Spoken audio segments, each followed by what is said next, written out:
Bear with me for just a second while I figure this out.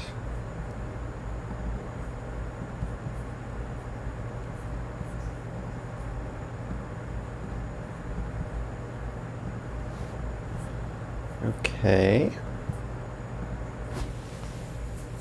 How does that look? That looks pretty good. That looks pretty good. Okay. Let's get started then. Let me slide over. And okay, here we are. So today I'm just going to do another little mini video, mini stream. I'm going to be solving some tough tactics puzzles, trying to pump up that rating. Right now we got 2763. Love to hit 2800, but more than anything, I just want to make sure I'm increasing. Really, I'm just trying my hardest every day. So, yeah, with that, so let's get into it. So we're black to move here. We have quite the commanding position. We've got some forces aiming at the king. We got control. Well, we have some opposition coming on the E file. So I think we'll be able to make something work with this. The first thing I want to calculate is just the most obvious check in the position. That's queen g2 check. So after queen takes g2 check, what does the opponent do? Well, the opponent is mated if not for getting rid of the queen. So they have to play rook takes g2. That's very forcing. Okay, now what? Well, if we continue with the theme of checks, then we might look at rook e1. After rook e1 check, we see if queen takes e1, rook takes e1. Things aren't as pretty as they might seem. And even beyond that, a more upsetting move that white can play after rook e1 check is simply bringing their rook down to g1. And then we have nothing. We're just down material. We're down quite a bit of material. So that's not going to work. That means that anything related to queen takes g2, or rather anything down the tree of queen takes g2 check is not going to work. So we want to ask the question why. Why is that not going to work? Well, we can't displace white's forces in such a way that allows us to follow up with, say, like a back rank mate, because the rook that comes to g2 after queen takes g2 will always be able to come back to g1, after which the back rank is too well guarded. We're not going to be able to do anything. Okay, so that tells us that sacking our queen immediately is not really going to get us anywhere. But I still really like this construction. So, I'm not abandoning the idea. Let's just simply talk about move orders. So now I want to look, instead of queen takes g2, I want to look at knight takes g2. On knight takes g2, things look quite a bit more promising because we're opening up this diagonal. We're creating immediate threats with our knight, because if this knight is not taken, then our knight will be able to move to a number of places and deliver a crushing attack. So just for example, after knight takes g2, if we had another move, there might even be a better move than this, but I'm just imagining us playing the simple knight f4 check when at the very least we're picking up a rook. The rook could slide over as well. We're still picking up the rook, and even that's at the very least, because I also see some attractive ideas with mate. Actually think, yeah, we'd actually get mate if the rook slid over. So I'm loving that. All right, so after knight takes g2, we're essentially forcing rook takes g2. Another shot our opponent could try is snagging our rook. Rook takes e6. But after rook takes e6, I think we are just now we're going to have to calculate this a little bit, but this move looks pretty promising, snagging the queen. But, you know, that line looks pretty promising. It's going to have to be calculated, but right now I'm just in the phase where I kind of want to build up a scheme. And so I really like this as a scheme. Now I want to let's look at what what is kind of the most obvious reply, because that has to work. So after the most obvious reply the most obvious reply is, of course, rook takes g2. After rook takes g2, we notice that our queen is pinning the rook to the king, so the rook is immobile. The rook is also trapping the king on the back rank. So that leads me to think that we can just play rook e1 and mate, and that suspicion can quickly be confirmed after rook e1, queen e1, rook e1. We have checkmate. Okay, so rook takes g2 just simply cannot be played right now. All right, so what else does our opponent have? Well, I think the only other thing we have to calculate is rook takes e6. So I'm not going to use arrows, actually, just for my own practicing sake. So after knight takes g2, rook takes e6, what is going on? Well, we're down an entire rook, but we have promise of a crushing attack on the opponent's king. So after rook e6, I am going to first look at, I'm going to go through all the options. I think the simplest is probably just moving the knight back to where it was. So we're going to move the knight back to h4, knight h4, and in that case, our opponent can use their other rook, their rook that's currently on c2, to block, going to g2.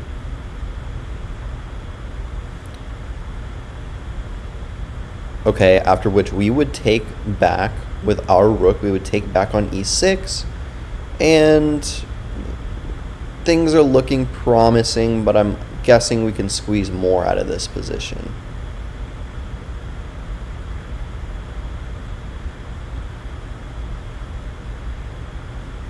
Because we would take the rook,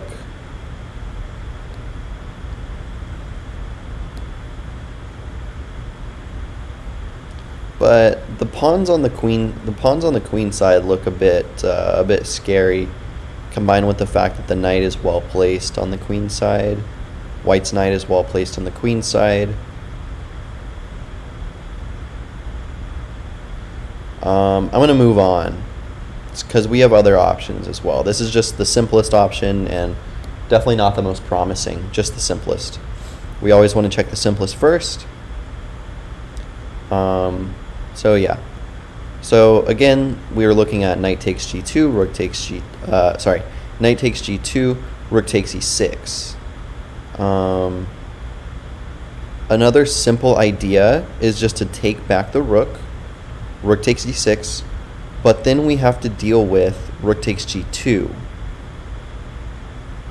When I don't think we're winning our material back, we could try rook g6, trying to add pp to the pp, add pressure to the pin piece, and our opponent can just play something like queen f1, and we can't attack anymore. And I don't see any tactical shots. Oh, actually I do see a tactical shot. We would play knight takes g2, queen takes g2, and then we would have rook e1, mate. Okay, so that's quite interesting. Okay, so with all this promise, I think we can confidently play knight takes g2, because I don't think this move works. Alright, and so rook e6 is the move, the critical move we've been looking at. So we have this option, in which case, say, the king moves over. Then we take the queen. Our opponent throws in this Zwischenzug. We take back, and we're just ahead there.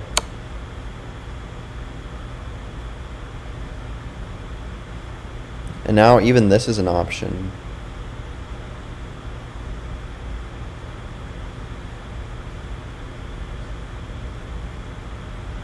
But if we take the queen, I think we're best off. Alright. Okay, another one where we have seems like we have a promising attack going on.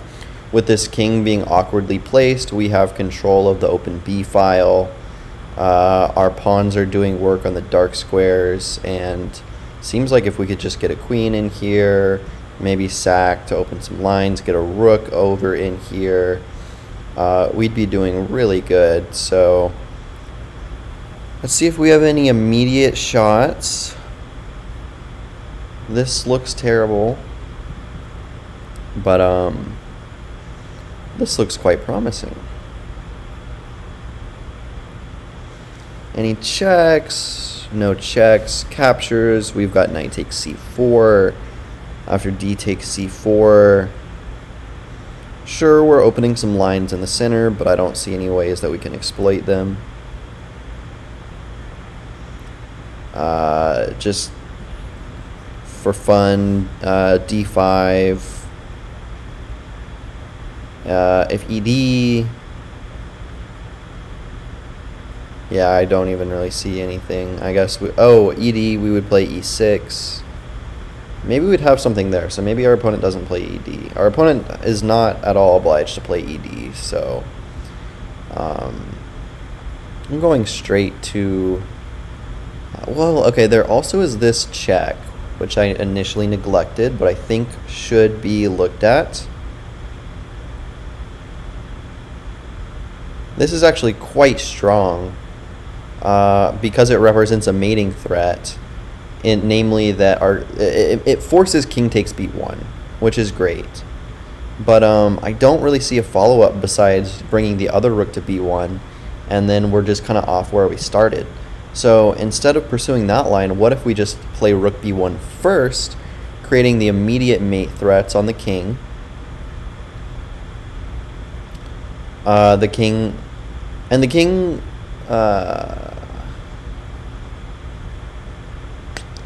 king could walk over.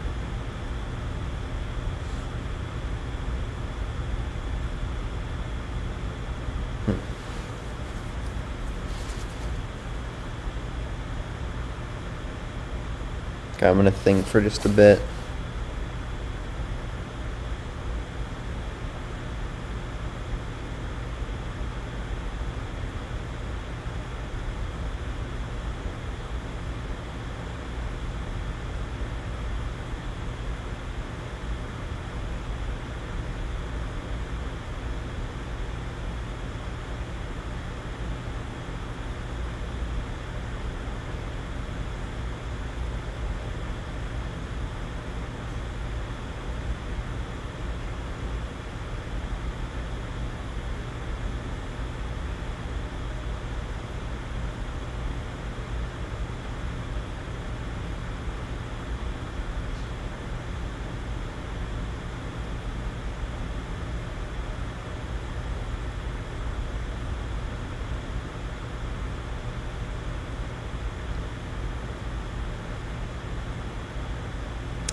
So, after rook f to b1, if our opponent doesn't have many options, I guess, so one thing they could do is just play knight b6.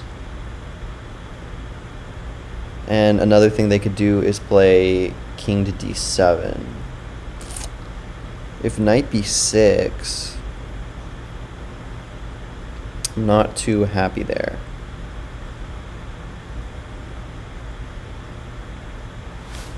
Man, I would just love to get this guy into play, which makes me want to look at ideas like knight takes c4, ed, then we push. If the opponent does nothing, then we come in here. Maybe if we combine that with rook f to b1.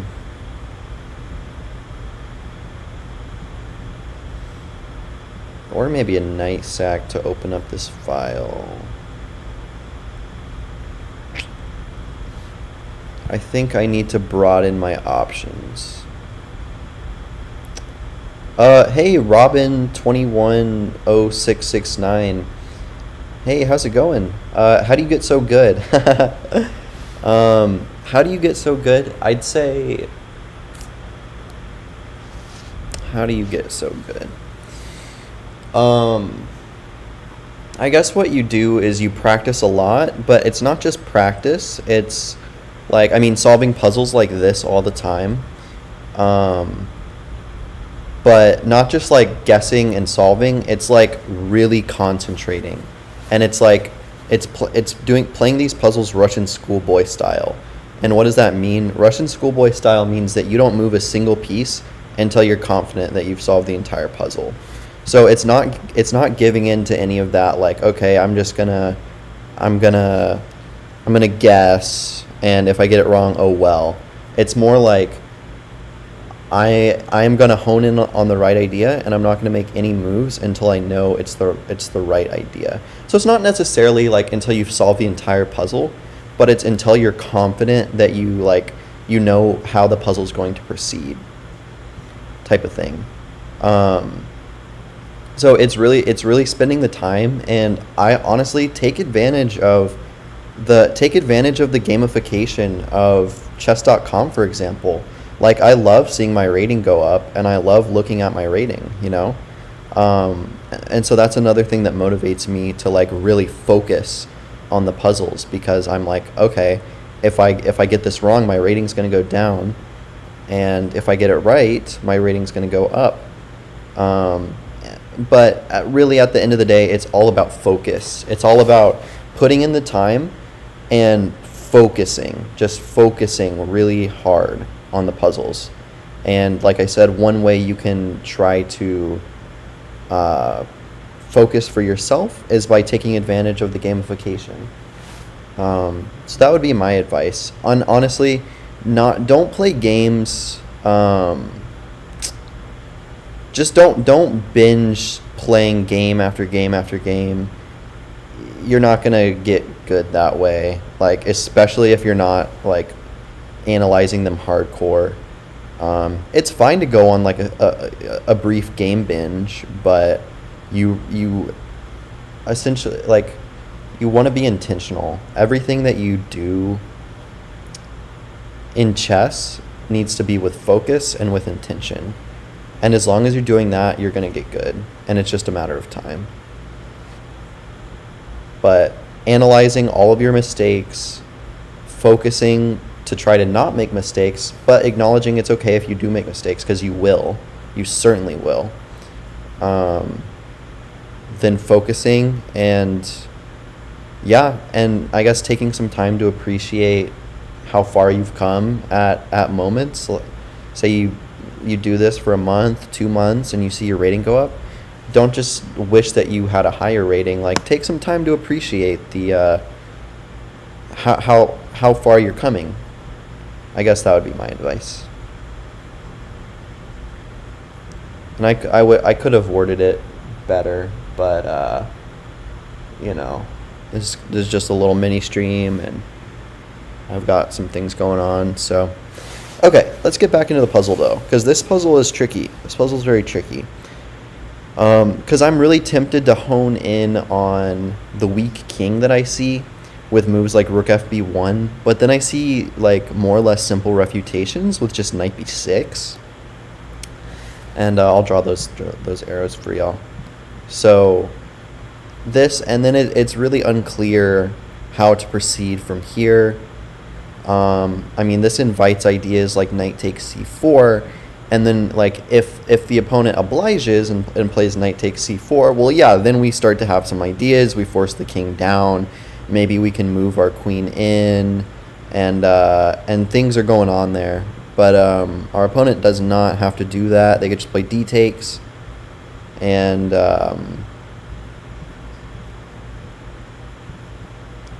d takes, and then we'd love to get it a move like this. This actually looks really strong. I'm guessing that the solution does involve this sort of knight sacrifice, just under the right circumstances, because it's so strong, it seems like, to take control of these dark squares. And I know that after we sack like this, we're going to be able to force control over the dark squares, because we either we push up, so we push up to d5, and what does that do? Well, that threatens a few things. Namely, it threatens to push up to d6, after which we have achieved control over the dark squares. If our opponent doesn't like that and wants to snap off our pawn, then they take. We push up to e6, and we have still gained control over the dark squares. So I really like that concept, but I just want to make sure that the simple ideas don't work before I go into the more complex sacrifices. So rook fb1 is the move I really want to work. Also, queen a4 is interesting. Queen a4 coming with ideas maybe of coming to a6, and trying to get in here. If the rook comes over, then we'll have to think of some things. If the rook comes over, then we might just play rook fb1 at that moment, recreating threats. So I think I like rook fb1 first, but it's just knight b6. After knight b6, we'd have to make something like knight takes c4 work. But knight takes c4, d takes c4, e5, sorry, d5. And let's say we get through with that dark square control, then you just come over. And I'm not really seeing anything, so I'm going to take a moment, I'm going to zoom back, I'm going to make sure that I'm not tunnel visioning on this weak king idea. I want to make sure that there aren't any other promising ideas in this position, because it's a very common mistake. Every single person makes this mistake of just kind of tunnel visioning in, and you start banging your head. You're like, it should be here, the idea should be here, but it's not here. How do you prevent that? You kind of zoom out. So I've deemed that I've calculated this line enough. I didn't find any promising follow-ups to rook fb1, so rook fb1 I don't think works here. I mean, I still have more ideas, like combining it with queen a4 and knight takes c4, but I don't think it's working out concretely like we calculated. So now I want to look at knight takes c4, because I zoomed out, I saw like maybe we've got some ideas over here if we could move this rook over. I don't think any sack. The reason we'd sack the knight here is to open up the f-file, but the f-file seems well controlled by the queen right now. We wouldn't be able to penetrate, that is. Wouldn't be able to penetrate at all. So I'm thinking about queen a4, knight takes c4. And honestly, I don't see much else. I mean, I see the mating patterns with the king. If we could play if we could somehow get away with queen b3. Nah, but I don't think that's working at all. Yeah, we're too slow in that.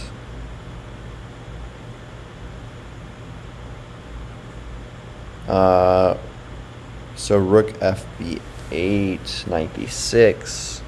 If we just go for crazy sacks with rook takes b6 and just say ab, we're not getting anywhere. Okay, so let's look at knight takes c4, because I'm not seeing anything else in this position. So after knight takes c4, the most obvious response is d takes c4. But we want to look for our opponent's counter punches as well. Maybe something like rook b8.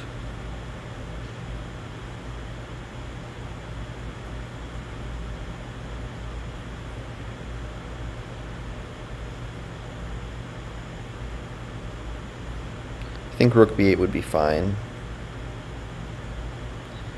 Okay, so knight takes c4, d takes c4, and then we play d5. That's the main idea. The idea of d5, we're opening up the d4 square for a knight, and we're also threatening to play d6. If we threaten to play d6, then we're forcing the king over to d7, after which we get to play rook b7 under favorable circumstances. Because we've essentially mated the king, we're forcing bishop c7, but then we just get to take rook takes c7 check. The king has one square to go to, that is the d8 square, after which I think we've accomplished quite a lot, actually. So after knight takes c4, d takes c4, d5, if our opponent decides to play e takes d5, then the most natural response would be e6,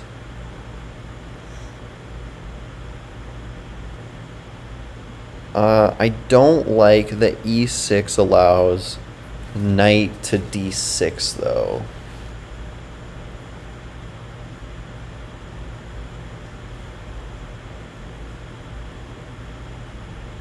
Okay, so let's just say knight d6 and bishop takes d6 check, king takes d6. And then no.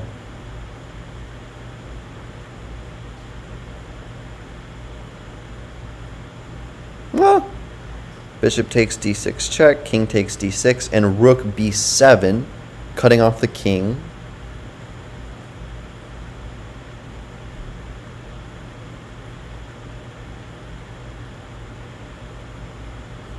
And I'm getting impatient here. I think I'm going to go for knight c4. And I think the natural follow-up is d5.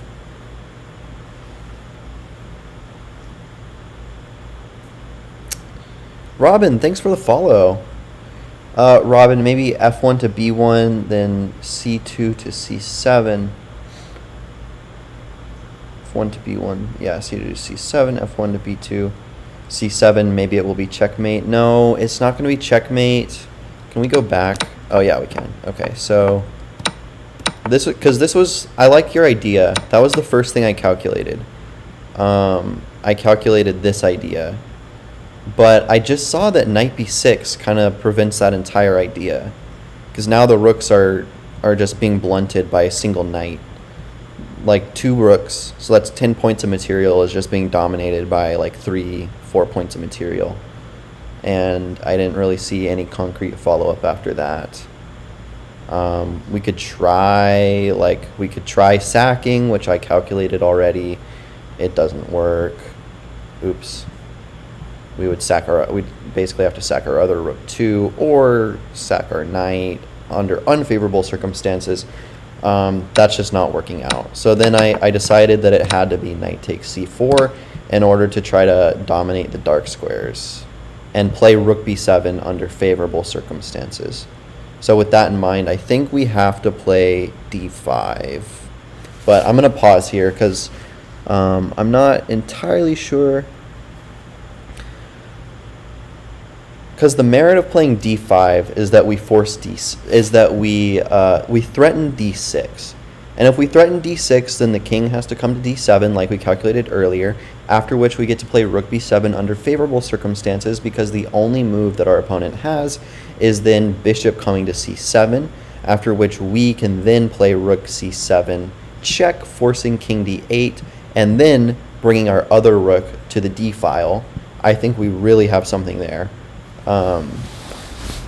So I really like that. But the problem is our opponent can play our opponent doesn't have to let us play d6.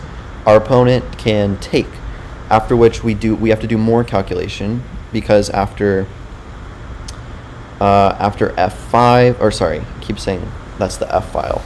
This is e6. After e6 check, we're revealing a discovery on our bishop. After we reveal that discovery on our bishop, we allow knight to d6, which was unsettling to me. So I need to dwell in that position for a little bit. After e5, d takes e5, and e6. Sorry, I said d5, e takes d5, e6 check, e6 check, and knight d6. So in that position, I'm going to take out the arrows because they're kind of messing me up. Actually, I'll keep the arrows for anybody curious. So we said this.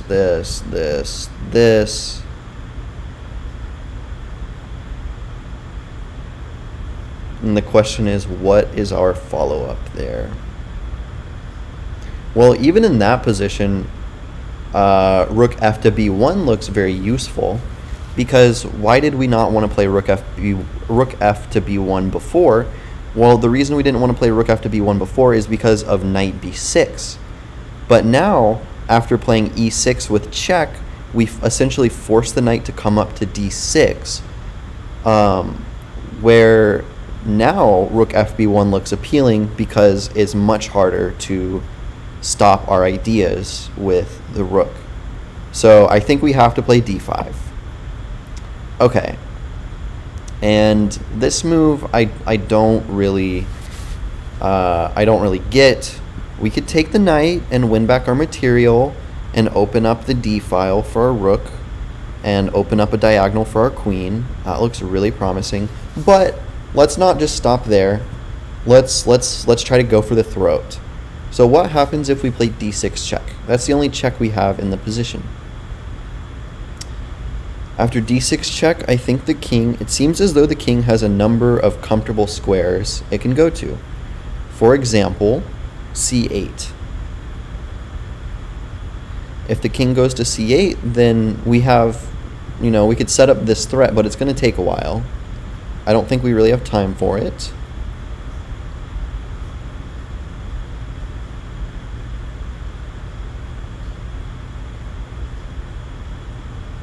Another thing we can look at is taking, and then queen is going to take,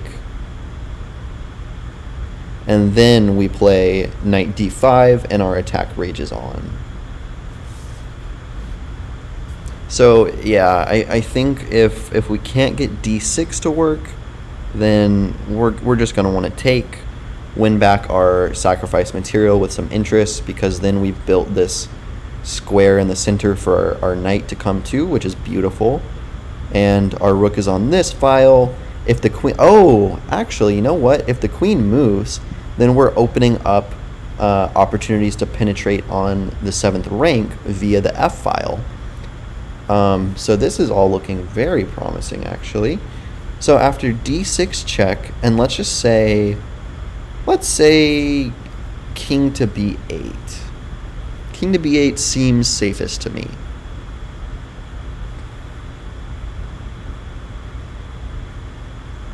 Then it seems as though we have nothing. Everything that we have is going to take some setup. For example, bringing our queen into the equation.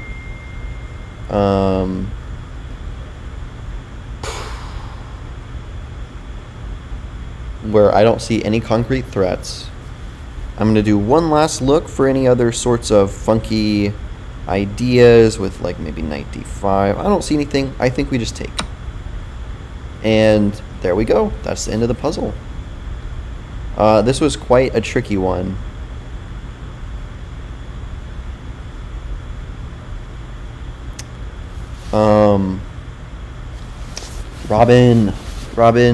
Robin. Okay, let's see what you're saying. b2 to f7, b2 to f7. Go back, then b2 to f7. b2 to f7, but... What? b2 to f7? My guy. What? When are we looking at b2 to f7? And what do we mean b2 to f7?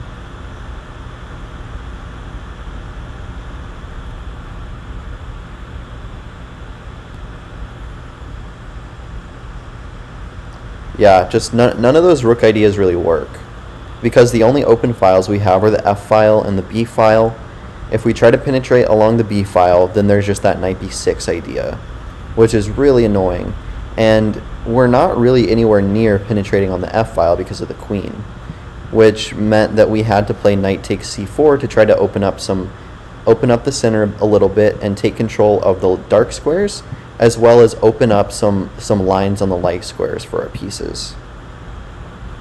And that did end up working. But this one was really tricky. You know what? I think I am going to try to play some less tricky puzzles to try to be more instructional. So I'm going to go into Puzzle Rush. And we're going to do survival. And I'm going to try to explain my thought process here. It's going to be, I'm hoping this will be a bit more instructional, because I feel like in those really tricky puzzles, it's way too easy to get lost in long variations and not really derive any instructional value. So what we're going to do instead is we're going to do a Puzzle Rush survival, which starts off on the easiest difficulty of puzzles and slowly escalates to where I think everybody will be able to get something out of it. So at this point, I think what I'm going to do is I'm going to just allow my raw thought process to unfold in solving these puzzles. And once I've solved the puzzle, I think what I will do is explain how one should go about solving the puzzles if they haven't built in that pattern recognition yet. And you'll see what I mean as this unfolds. So in this puzzle, I just see that rook d1 is checkmate, and that's the solution. So that was my raw thought process, just simply landing on the back rank, landing on the correct answer. So how would you go about this if you don't just see that rook d1 is checkmate? Well, what you would do is you would go through the common thought process, your checks, captures, and threats. Very common thought process that everybody has to internalize, and everybody has to go through, repeat, and internalize that process until you do it at a subconscious level. You do it without even really knowing that you're thinking about it. There's a saying that, I don't know who said this, and it's not even necessarily about chess, but the saying goes, you learn the fundamentals to forget the fundamentals. And the idea behind that is that you learn and drill and drill and drill and drill in the fundamentals into yourself until they become second nature, i.e. you forget them because you're not actively thinking about them. They just take place in your subconscious thought process. So that's why it's really important to drill checks, captures, and threats, to allow it to just drill very deeply into your thought process so that you're not actively thinking about it in games, and instead tactics just come to you. So with that in mind, we look at checks, captures, threats, and then we see that rook d1 is a check, and furthermore, we see that it covers up the entire back rank. In other words, the king has nowhere to move, and there are no pieces that can block, and so it's checkmate. All right, so what about in this position? This seems very similar, because I see that I have this pawn that can move and create a de facto back rank weakness on the opponent. So as per checks, captures, attacks, the first thing my mind is attracted to is this nice check on d1. After we check on d1, we force the king to one of two squares. The king either has to go here or here. If the king comes here, then he's mated immediately after we play b6. G6. G3, that is, G3. Okay, so then the only other thing we have to look at is what if the king comes over here? Well, same story. We play the same move. Our queen is covering this diagonal. Our pawns are covering this diagonal combined with our queen. The king has nowhere to go, and it's mate. So, boom, and this makes it even easier. The next move we would have just played g3, and it would have been mate. Here I see that there's another weak back rank, and I see that this is checkmate immediately. So again, to solve this one, if you don't instantly have that pattern recognition, you just look at checks, captures, threats, and eventually, every single time you're looking at checks, captures, and threats, you're building up that pattern recognition in order to solve it faster in the long run. So the only reason I can solve these instantly is because I've drilled the checks, captures, attacks so much that I've drilled it so much that my mind just does them. I don't think about it anymore. So rook f1 is checkmate. Again, just checks, captures, attacks. Here I see that I can give the king a nice check, force the king over, and then there's a back rank weakness where I sacrifice my queen, then the rook takes, and my rook finally takes. Nothing can interpose, and so that's checkmate. So again, how would you look at this? Well, this one's a bit more tricky because a lot of people, after queen takes f2, check, and king h1, a lot of people would be like, like, where's the follow-up? They might kind of rule out the fact that they can actually give a check on the back rank because they don't want their queen to be taken so easily. But if you look one step further, then you see that after queen f1 check, again, just going through checks, captures, attacks, queen f1 check, the opponent is forced to play rook takes f1, and then if we do checks, captures, attacks in that position, again, we just see rook takes f1 check is checkmate because nothing can interpose. The queen is kind of stuck here in no man's land, and this rook is pretending to attack my king. So, all right, in this position, I see that the king is really, really weak, being dominated by this knight and this rook. So I see that the knight is doing a great job of tying the king down to the back rank, and furthermore, I see that my rook is doing an excellent job of keeping the king in a box. So then I ask myself, what out of all my pieces that are working against this king, which one is doing the least? Well, this knight is doing amazing. It's controlling like direct squares around the king. This rook is doing the exact same thing. So then I just ask myself, oh, what is this bishop doing? This bishop is doing nothing. So if I get to bring it over to c3, then I mate instantly. Nothing can take this bishop, and the king can't move anywhere. So this is just a simple checkmate. Right here, I'm noticing the coordination of the queen and the bishop on the g2 square. And I know this mating pattern where if the queen ever lands directly in front of the king, then that is checkmate. I believe in literature it's referred to as the kiss of death mate, though it doesn't really need a name because everybody knows it. Here, once again, I notice the same thing. Light squared bishop and my queen are converging very nicely on this h7 square. And so if I just bring my queen over here, then the king has nowhere to move, and it's mate. All right, so this one's a bit trickier. The first thing I notice is that this rook is hanging, and then I see that we force the king to go somewhere. If the king goes over to f7, then I have this knight fork. Whereas if the king goes over here, then I'm counting the material, and I'm seeing that the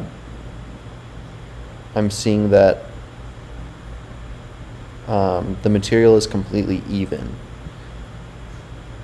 So after rook takes d8, king f7 is a no-no because we have knight e5, which forks the king and the knight. If the king tries to come over here, then we would just come in like this with our rook being protected by our knight, and we would fork the bishop. And that actually reveals to me the solution of the puzzle, which is, of course, rook takes d8, and if the king decides to go to g7, we would simply drop down to d7 and fork the bishop and the king.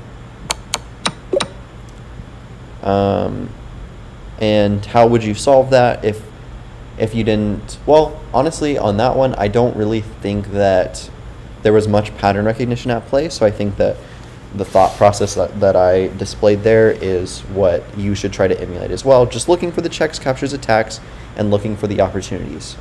I guess the only bit of pattern recognition that I had there that would need to be built up is that I eventually noticed that fork on the rook and the bishop, But again, that can be seen by carefully investigating the checks, captures, and threats.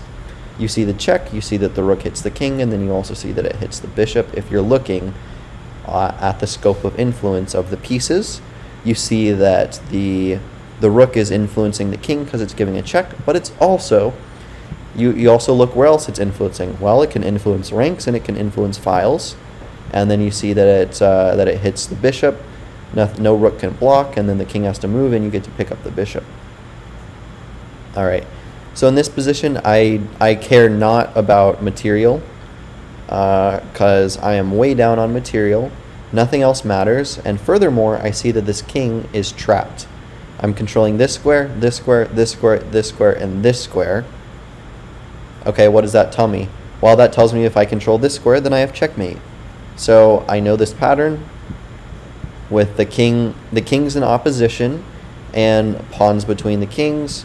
When we have two pawns in a line like this, they form a beautiful fence. When two pawns are in a line like this, they form a fence of the four squares in front of them, which is enough to dominate this king because it can't go back. Its own pawns have betrayed him, and they block his exit route. Alright, once again, I notice that the king is incredibly weak, and I see that this knight is doing an excellent job at dominating the remaining squares that the king has. Now I'm just a matter of looking for checks, and I see that we've got knight c7. Knight c7 ends the game on the spot because our queen is controlling the d7 square, our knight is controlling f7 and e7 and d6, and our pawn is doing the rest of the heavy lifting. So just knight c7. Notice how I didn't even look at the pawn attacking my rook or anything. None of that matters. None of this matters. All I saw is that this king looked really weak. Why did it look really weak? Well, because we're controlling so many squares around it.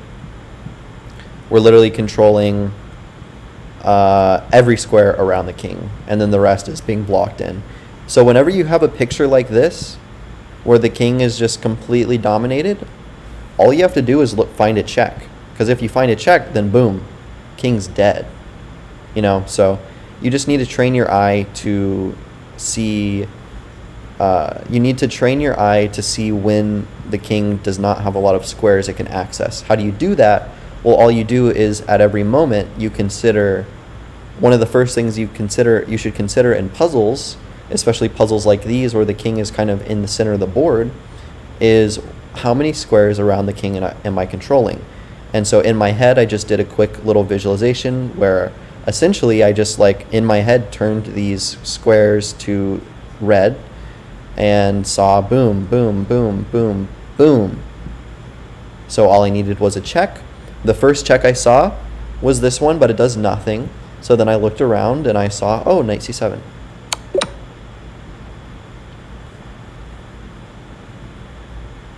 Oh, Robin, you meant b2 to b7. Yeah, I'm hoping that my explanation of the simple knight b6, stopping that idea of playing rook f1 to b2, was satisfactory. Did that make sense? Because in that position, if we played rook f1 to b2, or sorry, rook f to b1, then after knight b6, we wouldn't have anything. The only thing we could have tried was rook takes b6, after which a takes b6, rook takes b6, king takes b6, and then all we really have left is trying to give some spite checks. So we could have played queen b2, but then the king just gets away to numerous squares, and then our attack fails miserably because we've sacrificed so much material. Okay, so back to this puzzle. What's going on here? Well, I notice hanging knight. Hanging knight is great. We can take it in two different ways that make sense. I also see hanging knight over here. Okay, so this is a type of puzzle where I'd want to do a material count because I see that I'm not mating the king. Oh my god, but as soon as I say that, I notice this battery and I see that I am mating the king. Oh, that's so funny. Okay, yeah. Yeah. So that's really a great picture of how pattern recognition works. You just kind of look around and like you don't really, you see some stuff, but you kind of miss the picture. But the more you look around, the more the picture becomes clear. And as soon as I said I'm not mating, I looked around and I noticed this battery and I noticed that we were mating. So we're not in check or anything. So we just deliver mate in one move. Okay, over here, I know this pattern where the king can get blocked in by its own pieces. If the king can't step away like this, then queen f7 is just ends the game, because after queen f7, we're controlling this square around the king, we have the king in check, so we're controlling the square it's on, and then of course we're controlling all the squares on this rank, so that leaves none for the king to go to, except for this square. But fortunately for us, unfortunately for our opponent, the king is being caged in by its own queen. So the pattern is whenever we can play like a check like this, where we come to the 7th rank and we deliver a check on the 7th rank, and all the king can do is move along the 7th rank because we're dominating the 7th rank, move along the 8th rank because we're dominating the 7th rank. Then we just have to ask, can the king actually move along the 8th rank? In this case, the answer is no, because there's this pattern of a piece on the other side of the king blocking its escape, and so we play queen f7. Note that this pattern works for every single piece except for the knight, because if the knight were here on d8, then queen f7 would no longer be possible. But we could have a rook here, we could have a bishop here, we could have a queen here, and all of that is fine and dandy. All right, so in this position, what is the first thing I notice? And this happens all the time in games. The first thing I'm looking at this knight, and I see how beautifully it's controlling the diagonal, the weakened diagonals around the king. That is the very first thing I notice.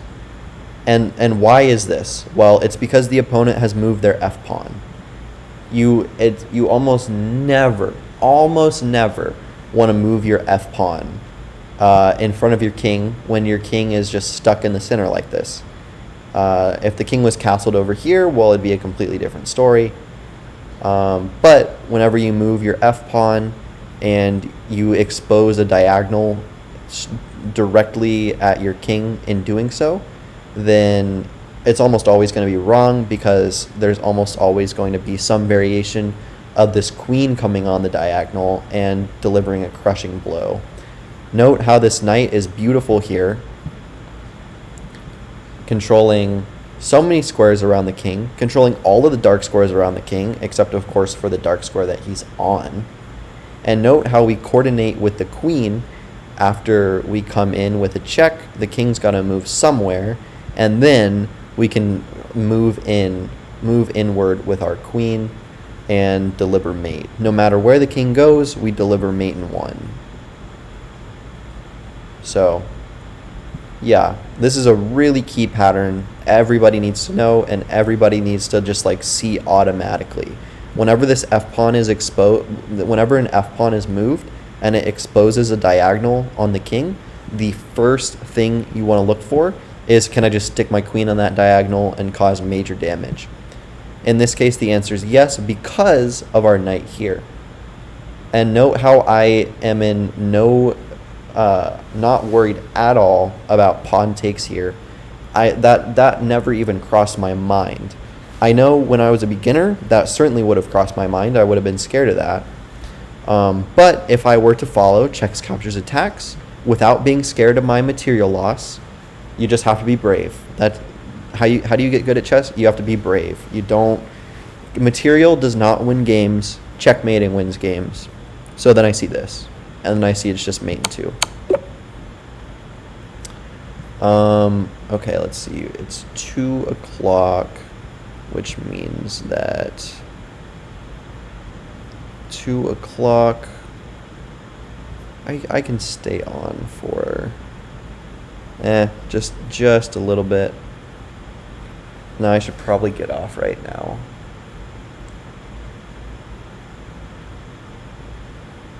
Yeah. Yeah. Okay. I have got to go. I've got something coming up in the next few minutes, so I hope that was enjoyable and maybe a little bit instructional, or rather instructional and maybe a little bit enjoyable. And yeah, I'll come back with you maybe later tonight. I'll get back on, or certainly tomorrow. And just to end with a bang, I'm gonna solve this puzzle real quick. Notice how I have this passed pawn that just really is aching to score a touchdown and become a queen. Ah, but we can't do it, right? We can't do it because this rook is blocking it. Okay, but then you ask yourself, how can we solve that problem? And you see, okay, well, if we moved this rook, then we'd be able to promote to a queen. All right, so move the rook. Well, where do we move the rook? We've got A8, B8, C8, D8, E8, F8, G8. Where do we go? Well, checks, captures, threats. Check. Takes, and then we mint a queen with check.